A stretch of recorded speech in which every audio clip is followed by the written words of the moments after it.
The evolution of the Rowan Atkinson movie. Rowan Atkinson, a national treasure. He is Mr. Bean. Get me 2 Edmund pencils Blackadder. and a pair of underpants. Right, Baldrick. This is an old trick I picked up in the Sudan. Zazu. I've got a lovely bunch of coconuts. Dee-dee-dee. And Johnny I'm English. here to see Pegasus. Oh, no sense rushing things. He also has a master's degree in electrical engineering, so hats off to the man. Before we get into our green mini and ride off, if you are a movie lover, come and check out my movie specials on my radio show. Details are all below. Facebook.com/Richard Al's radio show. I'd be honoured to have your company over there. The first pop-up from Atkinson was in 1979, Canned Laughter, the comedy TV short, where he was a writer, but he also played Robert Box, Dave Perry, and Mr. Marshall. He was a mime pianist. I love this because we get to see later on how fantastic he is at miming and miming the piano and, you know, more piano work. He was only in one episode of the TV series called Lena, 1980. In the same year, he was in the Guinness Book of Records TV series, and he was various characters in Peter Cook and Co. Strangely enough, I'm actually reading Peter Cook's biography, Tragically, I Was Only a Twin, edited by William Cook. Peter Cook and Co. also starred John Cleese and Terry Jones. In 1982, Not the 9 O'Clock News ended. He played many a terrific character in the series. Everyone remembers Gerald the Talking Gorilla, which is laugh out loud hilarity. Do leave a bit to be desired. It's a little bit ungrateful, isn't it? And your diction, for instance, is not... Truly is. Can I put this into some sort of perspective? Fantastic. When I caught Gerald... I always remember Drunk Darts as well. It always sticks to my mind. The political satires of Rowan Atkinson being followed by the camera until he bumps into the tree or falls down a manhole is... I always remember that as well. Just simply hilarious. Not the 9 O'Clock News was different to everything else. It was racy, it was daring. The cast included the late Mel Smith, the gorgeous Pamela Stephenson, and Griff Rhys-Jones. He would work again with Will Smith later on in the Ultimate Disaster movie. He was in a short called Dead on Time, 1983, as Bernard Fripp. A massive hit came out in 1982, The Blackadder, also known as Blackadder by pretty much everyone. He was Edmund, Duke of Edinburgh, the Flat Adder, and many more characters in this fantastic piece of British telly. Now, the first series wasn't as popular as the others, but hey-ho. In the Middle Ages, Prince Edmund, the Blackadder, constantly schemes and endeavours to seize the crown from his father and brother. He had a mega cast. Elspeth Grey of 4 Weddings and a Funeral fame. She plays the Queen. Tim McKerney. Brian Blessed. Tony Robinson as the legend Baldrick. I have a cunning plan, sir. Peter Cook was Richard III. The late and incredible Rick Mayall was Mad Gerald. You gotta love Rick Mayall. Stephen Fry and Hugh Laurie didn't appear in the series till later on. Rowan was Small Fawcett in Bond. Never Say Never Again, 1983. A Spectre agent has stolen 2 American nuclear warheads, and James Bond must find their targets before they are detonated. Bond was Sean Connery with Kim Basinger, Rowan Atkinson's first feature-length movie. His character was a humorous supporting character, supplying the comic relief. He would later parody James Bond in Johnny English. Irvin Krishna directed Never Say Never Again. He also did RoboCop 2 and Star Wars, so he's got a lot of credit, film credit. 3 years after Bond, in 1986, Blackadder II. In the Tudor court of Elizabeth I, Lord Edmund Blackadder strives to win Her Majesty's favour while attempting to avoid a grisly fate should he offend her. The added cast, Stephen Fry and Hugh Laurie, more national treasures. Doctor Who's very own Tom Baker. Series writers included Ben Elton with Richard Curtis. 1987, BlackAdder III. In the Regency era, Mr. E. Blackadder serves as a butler, foppish, numbskull Prince George amidst the fads and crazes of the time. The Regency in Great Britain was a period when King George III was deemed unfit to rule, and his son ruled as his proxy as Prince Regent. The most popular out of the three, he carried on the Blackadder role for a TV short in 1988 before playing a Dr. Schooner in The Appointments of Dennis Jennings with Stephen Wright. He has an accent. He's almost like a guidance counsellor for Stephen Wright. He's not much of a nice person, you see. He writes down his groceries rather than writing down the problems, being a therapist. Stephen Wright actually played the radio DJ in Quentin Tarantino's hit film Reservoir Dogs. I'll always remember his voice. We have done a video about Tarantino's whole movie career, so be sure to check that out if you have the time. Blackadder got festive with Christmas Carol. After a genial spirit shows the benevolent Ebenezer Blackadder visions of his unscrupulous ancestors, he resolves to mend his generous ways. He had a full name come 1989, yes, which means an awful lot in the film business. Ron Anderson, an unpleasant comedian in The Tall Guy. It was a rom-com written by Richard Curtis, directed by Mel Smith, and it starred Jeff Goldblum, Rowan Atkinson, and Emma Thompson. The name Ron Anderson sounds very similar to his actual name, which is weird, but Rowan actually wanted to play the aforementioned Tall Guy, but it went to Jeff Goldblum instead. The car that races to the hospital at the end of the film, a blue Aston Martin, registration comic, belonged to Rowan Atkinson. Dexter is pulled over by the police for speeding, just in the same way Atkinson was in real life, in the very same car. Atkinson received a driving ban as a result of this incident. Rowan Atkinson described his character as a complete and utter shitbag. Suggs, the former lead singer of Madness, makes a cameo as their song It Must Be Love plays on the soundtrack. Gotta love Madness. Blackadder Goes Forth, 1989. Captain Edmund Blackadder. We're in the trenches, stuck in the middle of World War I. Blackadder does his best to escape the banality of the war. The last episode will remain to haunt me, yet move me at the same time. Good luck, everyone. We go over the trenches in slow motion. Gunfire, the whole lot. The piano starts to play. It crossfades to present day over a tranquil field full of poppies. Just beautiful. To have a comedy TV series do that was a shocker. It was brutal, but it did stick in people's minds, and it remains a constant image from the series. 1990, a massive year for Atkinson. He made a cheeky appearance in A Bit of Fry and Laurie as Nigel Havers, and he was Mr. Stringer in The Witches. The Witches, a film that used to scare the hell out of me when I was younger, based on a Roald Dahl book. Nicholas Roeg directed. You'll know him for Don't Look Now and The Man Who Fell to Earth. Atkinson plays the horrible hotel manager who does not permit mice. 1990 was also the birth of possibly the most fascinating character ever created. A character that could be seen all over the world because there was no language barrier. Very few words were spoken. The Green Mini. The funny name. It's Mr. Bean. He was going to be called Mr. Cauliflower, so aren't you glad he wasn't called that? Ever since I was young and my father used to record the tapes for me on VHS as a child, I'd always watch them. I have been obsessed with everything Bean, trying to watch all the episodes I haven't seen.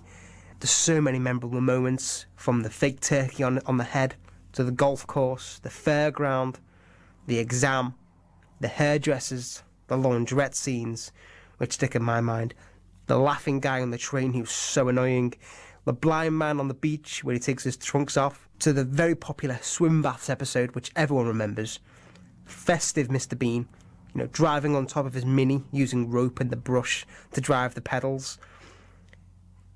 Yeah, let me know your favourite scene. Tell me below in the comment section if you'd like. were your favourite scene from Bean? They were my childhood.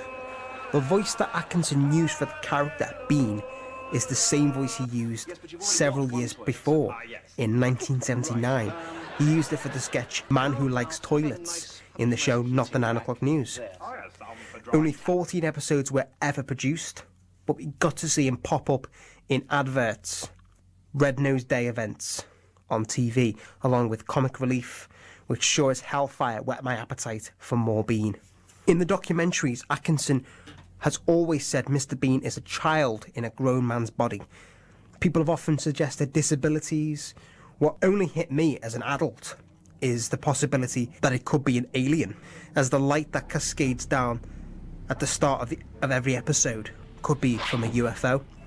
This blew my damn mind, finding this out as an adult. The animated series adapted on this idea of him coming from outer space in its very own episode, its very own unique episode. Over the years, Atkinson has repeatedly cited French comedian Jacques Tati as one of the great influences of Mr. Bean. My interest in physical comedy was from discovering a film by Jacques Tati called Mr. Hulot's Holiday. This will not be the last time we mention Mr. Bean, as he will pop up again shortly. 1991, Rowan was boss Charles Pinkworth in Bernard and the Genie, a British fantasy comedy drama television film with Alan Cumming, Lenny Henry and Bob Geldof. 1992, Rowan Atkinson live. Now, before we get into this, you need to watch it. Sincerely, make sure you add a new tab and watch it on YouTube. It's a contender for the greatest stand-up ever done.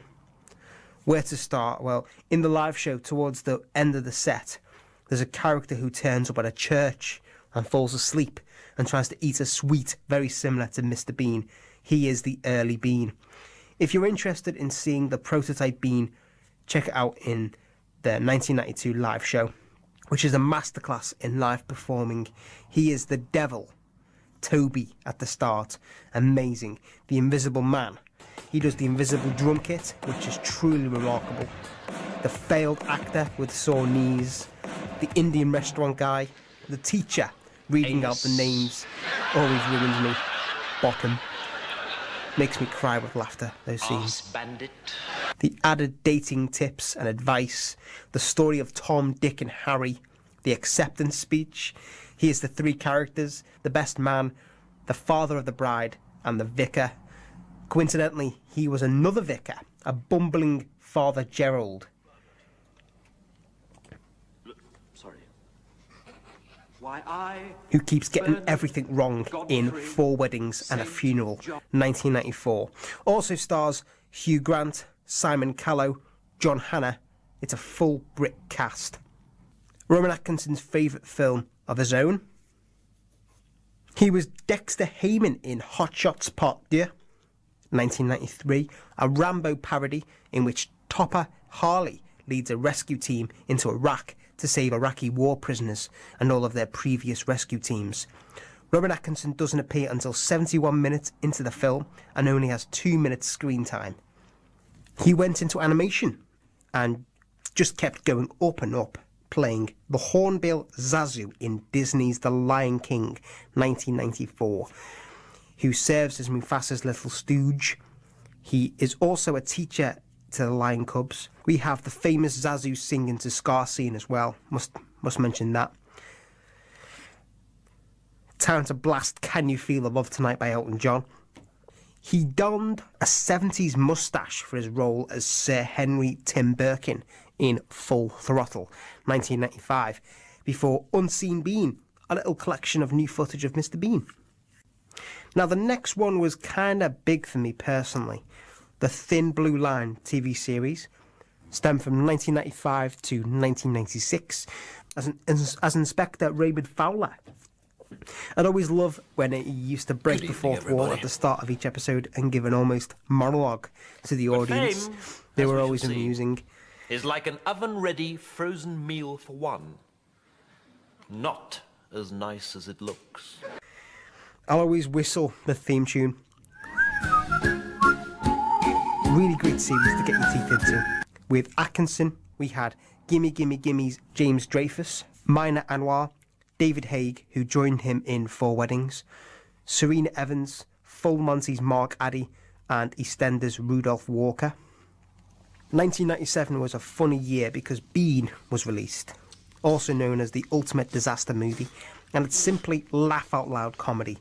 Mel Smith directs. The bumbling Mr. Bean travels to America when he's given the responsibility of bringing a highly valuable painting to an LA museum. Whistler's mother. So many funny moments in this film. We have the fake handgun at the airport. The sick on the plane. The painting debacle where he sneezes on the painting and he has to change the face of Whistler's mother, and he shows it to David and his reaction is just beautiful. Oh Jesus! Oh God! Oh Jesus! Mary Mother Jesus of Nazareth! Mary Mother Jesus! Also, he's a genius, huh? Well, he looks Well, like he a looks like a fruitcake to me. fruitcake to me. Mr. Bean in the police station with the double-sided mirror. My God.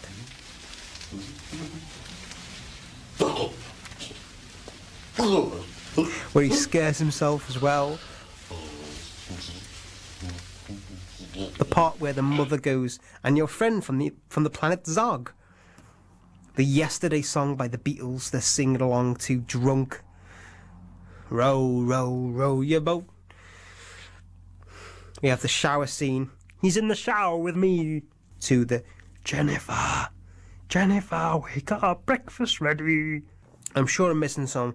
Oh, the middle finger saying goodbye. Oh, love it. Changing the settings in the fairground ride. Brace yourself. The passport photo still cracks me up today.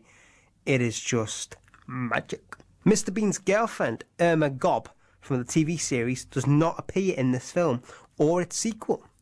Mr. Bean's Teddy is only seen at the end of the film as well. Oh, we have the moving ears scene, which is hard to do, and he can actually do that himself, Rowan Atkinson. Must talk about the music as well. We did a movie special on the music. We played the Beach Boys, Randy Newman's I Love LA, the Beatles, and 10cc. The added cast, the awesome Peter MacNicol, John Mills, Kindergarten Cops, Pamela Reed, Burt Reynolds, but also Big Bang Theory's Johnny Galecki plays the guy on the motorbike, which blew my damn mind. I can't believe he plays the guy on the motorbike. Completely different to his role in Big Bang Theory. Mr. Bean actually popped up in Oh No, Mr. Bill Presents. Now, comic relief, not Bean, but the Doctor. Doctor Who, The Curse of Fatal Death. He plays such a good Doctor, to be really, truly honest, in 1999. It's really funny. Chicken Runs and absolutely fabulous as Julius Sawala. Plays the Doctor's companion. I love the paradoxes, each of them going back 100 years to trick the other person. The farting scenes in this are also funny. Every time I watch it, I just think Rowan Atkinson would have been a really great Doctor. 1999, BlackAdder Back and Forth. Come Millennia, Maybe Baby, 2000. Mr. James, the weirdest gynecologist on the planet. The film was written and directed by Ben Elton, stars Atkinson's old friend Hugh Laurie and Nip Tuck's Jolie Richardson. A lot of people remember him as the eccentric Italian tourist Enrico Palimi in Rat Race. As soon as I say the title, I begin to sing the song from the opening credits. It's a massive cast, A-list cast. Whoopi Goldberg, Amy Smart, Cuba Gooding Jr., Seth Green, John Cleese, John Lovitz, Kathy Najimy, Wayne Knight.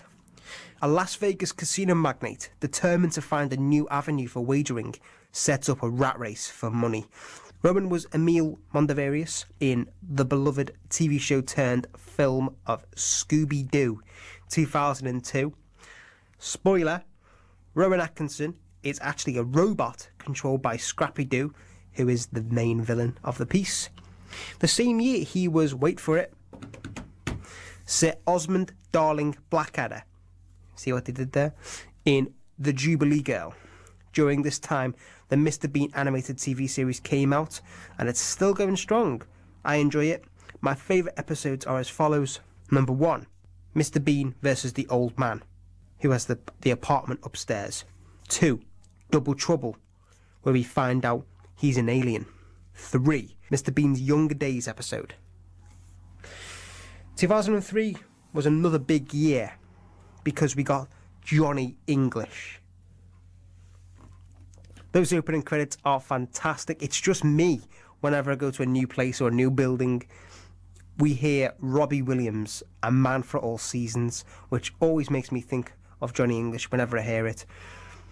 After a sudden attack on MI5, Johnny English, Britain's most confident yet intelligent spy, becomes Britain's only spy.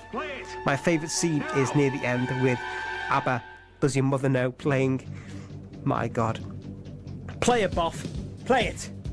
Let me explain. Johnny English has to play a tape showing all of the villain's plans, but the video switches and it's him dancing and singing to the hit song from ABBA, Does Your Mother Know? How many people see it? Well, everyone in the UK pretty much, and it goes global. We have the flibib scenes. Flibib, where he accidentally makes himself numb with his fancy ring. All his mistakes in general are wonderful. We got the restaurant scene, getting his tie stuck in the conveyor belt. The car scenes, accidentally shooting the woman with the pen. Well, the cast. Natalie Imbruglia, John Malkovich, Ben Miller, the ones you remember. The car that Johnny English uses is an Aston Martin DB7 Vantage, which is actually Rowan Atkinson's own car. In the sushi bar scene, when Johnny English and Agent Lorna were toasting, Johnny said a sentence in Japanese which subtitled in English as, "May all your daughters be born with 3 bottoms." What he actually said in Japanese was, "May all your daughters have small penises." The Johnny English character is based on a cowardly, incompetent spy played by Rowan Atkinson, who first appeared in a series of television commercials for Barclaycard with his assistant Boff. America kind of did their own version of this with Get Smart, starring Steve Carell. He was Rufus, the jewellery salesman, which is the perfect name. Rufus, the jewellery salesman in Love Actually. A festive favourite with a huge cast in this one. 2003 it was released. He's great because he's taking so long to wrap the late Alan Rickman's character's gift, because he's cheating and he's trying to buy a gift for his other woman, and Rowan Atkinson's just taken so long and taking his time, and it's so funny. He was in a TV short, Spider Plan Man, 2005. I have no idea what this is either. He was with the awesome Patrick Swayze next as Walter Goodfellow in Keeping Mum the same year. He is a pastor, preoccupied with writing the perfect sermon, who fails to realise that his wife is having an affair and his children are up to no good. He's always playing a vicar, ain't he? He's always a vicar. He was Mr. Bean in the Dame Edna Treatment, a short one before we got Mr. Bean's Holiday, 2007. Now, it's been 10 years since The Holiday, and the kid in the movie has grew up. That's crazy what he looks like now. It was 10 years before Bean, the movie, beforehand as well. So it's 10 years now since The Holiday, and it was 10 years since The Holiday since Mr. Bean. Mr. Bean, the movie, grossed $45 million. Mr. Bean's Holiday, only $33 million. I always thought it was going to be the other way around. But the Ultimate Disaster movie has had more time to get the money. Now, Mr. Bean's Holiday, particularly the dance performance, is just magical. When London's wet weather becomes too much to bear, pratfall-prone Mr. Bean heads to the French Riviera for some fun in the sun. As usual, his plans don't go smoothly, and he's mistaken for both a kidnapper and an award-winning filmmaker when he arrives with a Romanian director's son and an inspiring actress in tow. Now, my only bugbear was the opening of the film. He should have stolen the ticket, like he did in the hospital. And when everyone claps, he should have done the Mr. Bean clap from the first movie. You know, his clap, but he does. It's just so funny. When he claps in that Mr. Bean's Holiday, he doesn't do the Mr. Bean clap, which always frustrates me. But that's my only problem. I like how it fits in with modern times. You know, the dance scene in question is very reminiscent to his live days. I must admit, with the miming of the piano, he mimes the drums when he's live. The music in this segment fits beautifully with Mr. Bean's dance moves, which are second to none. So the music is Le Mer, performed by Charles Trenet, Bombastic, performed by Shaggy, and the Turkish March by Mozart is the piano at the start. We also have a cheeky Joker and the Thief by Wolfmother as he's strumming the air guitar. Most famous scene from the movie, I reckon, as well. It's a great story. Be interesting to find out how long it would take him to ring all those numbers, on the list he writes. But I digress. Atkinson played Locke in Tack and the Power of Juju TV series. Great name. He popped up as Bean, which is brilliant, in Australia with Teddy on Bondi Beach, 2010. 2011, Johnny English Reborn, the sequel, which added Rosamund Pike, X-Files as Gillian Anderson, Daniel Kaluuya. My favourite scene I'll always remember is the Shushan scene, which creases me up every time I watch it. Johnny English is on a plane with Agent Tucker. Tucker, you're not a linguist. One of the air hostesses has been replaced by a villain, and he puts on her outfit. Doesn't take off the badge marked Susan. Rather than see this as someone put on her clothes, he says, it's the pronunciation of the name, not Susan, but Shushan. A lot of people remember the start with the training montage. I love it when they mention Mozambique. So, tell me what happened in Mozambique. His face is just a picture. As we know, he's so good with facial expressions. His fight scenes before he chases the bloke through the buildings is just priceless too. 2012, Mr. Bean at the Olympic ceremony. What an honour for the United Kingdom to host the prestigious Olympics in 2012. Chariots of Fire, the London Philharmonic Orchestra, to honour the British film industry. We see him hitting one note on the keyboard continuously. He changes hands and checks the time, pulls faces at the other people, goes on his phone for a picture, he sneezes, all these Bean characteristics. He tries to get some tissue and uses an umbrella to keep clicking the one note. He throws the tissue away after he gets it. Then we're in a dream sequence, running on a beach. Everyone runs past him, so he takes a shortcut by driving to get to the front and wins. The dream sequence is a reference to Chariots of Fire, the film. Don't watch the film. It's just men continuously running. He did more animation before Mr. Bean for one last time, possibly, at the aptly named funeral, where he goes to the wrong funeral, which is wonderful. Rowan Atkinson was Chief Inspector Jules Maigret, a French detective. More importantly, a serious role for the TV movies. Maigret's Dead Man and Maigret's Sets a Trap. It's very different, but people like it because there are 2 movies to be released this year as well. And it's such a monumentous turn of playing this slapstick Mr. Bean to the serious French detective. Madness. See how much he's changed? Well, what can we say? Rowan Atkinson has always tested the boundaries ever since his early days with Not the 9 O'Clock News. He's a phenomenal actor within TV and movie. Mr. Bean still remains his most successful venture and lives on in the animations for children, so won't ever be forgotten. As we previously mentioned, he's gone serious now, and he can pull it off and will continue to do so. Thank you, Rowan Atkinson, for all your work over the years. You have literally been in my whole life. Thank you so much. Movie specials. Now, if you like movies or you love them, be sure to check me out. The links are all below. It'll make my day if you like my Facebook page as well. Facebook.com/Richard Isles Radio Show. This is a back-to-back video with River Phoenix. So if you're a fan, watch that one too. It's on my page. And again, thank you so much for watching.